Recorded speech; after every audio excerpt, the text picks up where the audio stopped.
La reforma de la salud comienza su primer debate en Comisión Séptima de la Cámara y todavía ni el público colombiano ni todavía los congresistas conocemos en detalle las proposiciones, 133 proposiciones que el Partido Liberal, Partido Conservador y Partido de la U parece que van a incorporar, a proponer que se tengan en discusión a partir de mañana. Lo que está claro es que la reforma como la presenta el gobierno del Congreso va a terminar siendo pues obviamente muy negociada, porque hay muchos puntos de vista, por una parte, no solo técnicos, sino ideológicos y políticos, sino que también hay intereses que hay que reconocer, también de ambos lados. El asunto es qué es lo que va a decir el país. Mi punto de vista es que hay que hacer reformas, pero no hay que hacer una reforma total. Es decir, no hay que arrasar con lo que hay, con lo que existe y comenzar de cero. ¿Por qué? Porque los grandes males que tiene hoy la salud en Colombia están prácticamente centrados, uno, en el manejo financiero que las EPS hacen de los recursos del sistema de salud, que son alrededor de 90 billones al año, y que definitivamente hay que quitárselos a las EPS. Ese punto es innegociable. Y hay que quitárselo no por capricho, sino porque pues, tú no puedes ser administrador de un recurso que nadie te controla. Y tú no puedes ser administrador de un recurso que tú mismo usas y que tú mismo convienes pagar. Porque yo te tengo la plata a ti como gobierno, como EPS, para que atiendas la salud y la enfermedad de un grupo de colombianos. Y tú contratas con tus propias IPS, no solo con IPS de terreno, con las mismas tuyas, y tú defines las tarifas, y tú defines los procedimientos, pues es un negocio yo con yo, y hay que evitarlo a toda costa. Entonces, ese es un primer punto que hay que reformar. Un segundo punto que hay que reformar es la contratación del personal de salud y la autonomía del personal de salud, porque no solo se ha precarizado la contratación de enfermeras, médicos, personal paramédico, sino que se le ha quitado mucha autonomía al personal de salud para que sea el personal de salud y no una persona administrativa la que defina si usted puede o no ser operado, si usted puede o no ser intervenido en un tratamiento complejo, si a usted se le pueden o no hacer exámenes de cierta complejidad. Ese quizá es uno de los puntos que sorprendentemente más se han opuesto los dueños de las EPS, la autonomía médica y el derecho a que los pacientes reciban un tratamiento inmediato a lo que determine el médico. ¿Por qué esa oposición tan radical de estas personas? Pues porque cuando el gerente de la EPS actúa y su equipo administrativo piensa como gerente, cuando el médico actúa piensa como médico. El primero lo mira usted como cliente, el segundo lo mira usted como paciente. Entonces, si el médico o la médica es fiel a su juramento hipocrático, pues a él lo único que le debe interesar es salvarle a ese paciente el riesgo del dolor o el riesgo de la mortalidad o el riesgo de que se le complejice su estado de salud. Al gerente y a su equipo le interesa mirar que ese paciente cliente no le vaya a costar más de lo presupuestado en los cálculos de caja de cualquier negocio. Esa es la lógica económica. En este mundo neoliberal, los centros de salud y los centros de educación les importa la utilidad económica, no el éxito de sacar o bachilleres o profesionales o salvar vidas. ¿Cómo cambiamos esa actitud en Colombia con esos dos renglones del desarrollo nacional? Esto es una combinación de medidas administrativas, medidas legislativas y un trabajo de cambio cultural. No todo es simplemente medidas, porque ¿qué me gano yo tomar una medida si en el ambiente en el que se mueven los negocios y las empresas y las personas lo que fluctúa es hagamos negocio? Hay que llevar a la gente a que entienda que, por ejemplo, la educación es para formar ciudadanos y ciudadanas no solo competentes en oficios, económicamente competitivos, sino ciudadanos y ciudadanas para la convivencia, ciudadanos y ciudadanas para la cohesión social, para el bienestar colectivo. Entonces, son dos miradas que habrá que saber combinar entre lo que hace el Estado y lo que hagan los educadores. Y en el caso de salud, igual. Necesitamos que las universidades se comprometan y los centros de formación profesional de gente en salud, que no lo formen solamente como enfermeros, o como técnicos paramédicos, o como especialistas médicos, que saben mucho de páncreas y mucho de pulmón, pero a la hora de las uvas les importa muy poco. ¿Y qué pasa con el ser integral que hay allí con una enfermedad? Porque aquí yo llego con una enfermedad a donde el médico, pero detrás de la enfermedad hay todo un arsenal, digámoslo así, de factores hereditarios, factores genéticos, factores ambientales, factores familiares, factores económicos, factores de estrés. Por eso el médico tiene que seguir siendo médico y no un agente económico. Otro de los puntos que le molesta muchísimo a los dueños interesados en el desarrollo económico, bienestar económico de la salud, es el punto que tiene que ver con la prevención. ¿Cómo se va a convencer a estos señores de las EPS para que entiendan que la prevención es más importante que la curación? La prevención es más importante para usted y para mí como sujetos, digámoslo, receptores del beneficio.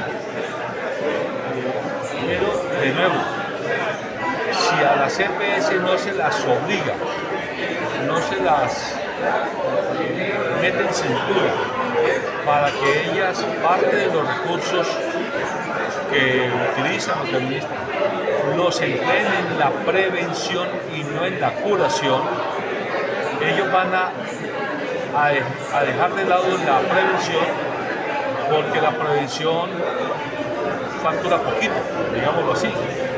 La prevención es mandar al médico familiar, es hacer jornadas para ir a averiguar si usted tiene agua potable en su casa, hay que hacer jornadas para mandar al nutricionista que viene cómo come la familia, cuál es la dieta alimenticia. Prevención es ir a las jornadas familiares o comunitarias a mirar cómo atienden a los ancianos y a los niños, si los niños están haciendo deporte, si tienen una vida muy sedentaria, si los ancianos están siendo tratados a tiempo, si se les están dando el cuidado necesario. Eso todo es prevención. Pero eso factura, pero no factura lo mismo que si usted llega con un infarto, con una diabetes, con un cáncer, con una enfermedad grave. Entonces son lógicas económicas, digámoslo, las que manejan las EPS en ese sentido,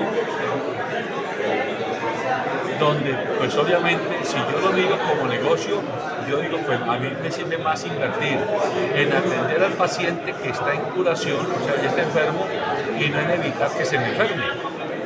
En cambio al médico le debe importar es evitar que usted se enferme. Y es hacer compatible esas dos lógicas, es el arte de lo que debiera ser el resultado de esta reforma. A uno se sorprende cómo en vez de hacer campañas contra el consumo de la sal o de licores, prefieren mandar a hacer muchas máquinas para la diálisis y tener esclavos a la gente en la diálisis, porque eso sí deja mucha plata. Eso es terrible y es un resultado muy nefasto para la salud. Correcto. Eso es lo que yo le estaba diciendo en la respuesta anterior. Es que una es la lógica económica y otra es la lógica hipocrática.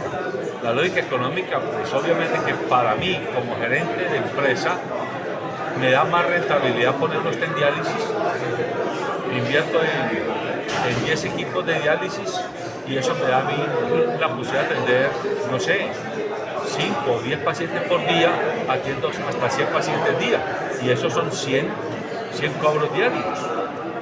Si yo, en lugar de invertir en esas máquinas, en atención preventiva en salud, con mis médicos y con mis enfermeras, les enseño a las familias que no se debe comer con mucha sal, que no se debe comer mucha comida nitrogenada, mucha comida procesada, por las incidencias que van a tener en la salud de las personas, pues obviamente que yo no voy a tener que comprar diálisis. Es esas dos lógicas, insisto, la lógica hipocrática y la lógica económica, hay que de alguna forma encontrar un mecanismo donde compatibilicen, donde se encuentren. Y con esto lo que quiero decir es que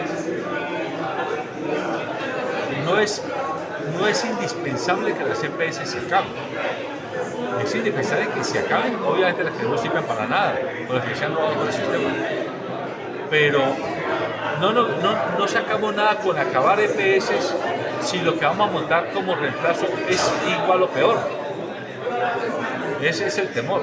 Entonces es mejor decirle a las EPS que funcionan. ¿Qué compromiso van a hacer ustedes con el gobierno, con el Estado colombiano? Para que, por ejemplo, usted, entonces usted, por cada, no sé, por cada tanto número de pacientes que están afiliados a su seguridad social en Medellín, o en Cali, o en Bogotá, o en Barranquilla, o en Bucaramanga, que son las ciudades capitales, usted se compromete a crear centros de atención primaria en aquellos municipios que tengan menos de 20 o 30 mil habitantes. Hágame un centro de atención primaria. Si usted tiene 100.000, por ejemplo, 100.000 afiliados, por cada 100.000 hágame un CAP. Hágamelo allá en Guapi o hágamelo bueno, donde sea, en San Bernardo del Viento, en cualquier parte, en Puerto Leguízamo. Ahí podríamos estar ganando, porque está el saber hacer que ya tienen las EPS acumulados y les pedimos, ahora usted va a invertir allá y esos pacientes son suyos. Digámoslo que en bombones invierta, usted va a ser la que atiende a sus pacientes también. Bueno, yo conozco muchos pueblos que vivo recorriendo este país de menores de 10.000 habitantes. Esos pueblos ni siquiera tienen un centro de salud. ¿Cómo se va a solucionar ese gravísimo problema, ese gran vacío en esas poblaciones? Eso es lo que te estoy diciendo, que es mejor pedirle, exigirle a las EPS, si usted quiere quedar en el sistema, quédese. Pero a cambio de quedarse, no solo va a cumplir estos estándares en atención de los pacientes, en prevención de la mortalidad infantil, de la mortalidad materna, de la mortalidad de población económicamente activa, o sea, menores de 60 años, que hay que evitar que esté muriendo gente joven. Pero además usted, por el derecho que yo le doy, que yo Estado le doy, usted asume un compromiso conmigo. En esos municipios de menos de 10.000 habitantes, usted me va a poner, pues si no un centro de atención de salud completo, póngame un dispensario. Pero un dispensario amarrado a su red. Que significa que si un campesino o un pueblerino o pueblerina de ese municipio retirado requiere una atención más especializada por su red, usted me lo trae de allá al municipio donde tenga usted un centro de mayor complejidad como EPS, y si ese campesino requiere mayor complejidad me lo trae a la ciudad capital donde usted tiene sus centros de atención de alta complejidad. Listo. O sea, el tema es que hay que hacer una reforma, pero no hay que desvirtuar todo lo que hay hoy en el sistema. Hay que esculcar del sistema lo que nos sirva y aprovecharlo y dejar a que aquellos actores del sistema, EPS entre ellas, que quieren seguir jugando como actores de aseguramiento en riesgo de la salud, en la administración de riesgo de la salud, porque el Estado solo no lo va a hacer. Y además yo sí quiero decirlo con todas las letras. No vaya a ser que salgamos de un sistema donde las EPS nos han, en muchos casos, manejado el paseo de la muerte para llegar a un estado de cosas donde la salud pública queda en manos públicas controlada por la politiquería. No me quiero imaginar yo que ese municipio chiquito que usted menciona que no hay nada, mañana le mando un dispensario, pero que en ese dispensario haya un médico, 2 enfermeras y 3 auxiliares, y esos 5 sean cuota política de un político determinado, que no le obedecen ni al alcalde ni al secretario de salud del municipio, sino al político que los tiene controlados en su nómina, porque salimos de Guatemala para Guatepeor. Y podría ser tan grave, que hasta se nieguen a atender a pacientes de la oposición. Y no solo eso, sino que además usted a quién tutela. Aquí ahora por lo menos tenemos la posibilidad de tutelar a la EPS, pero si es una instancia pública, ¿a quién tutelamos? A la Secretaría de Salud, al Ministerio de Salud, ¿a quién tutelamos? A ADRES. Y si ahora, en cuanto al pago, ADRES se convierte en una serie de minibancos de pago, ya no me quiero imaginar yo a los políticos voraces, y yo soy político, los políticos voraces pidiendo cuota en los ADRES regionales, deme este ADRES a mí, y ese ADRES tiene 20 o 30 funcionarios, son 30 personas controladas por un político. ¿Usted se imagina a dónde podemos llegar? Esos son los temas, así que hay que ser muy serios y muy responsables con el tema de la reforma a la salud. Muchas gracias.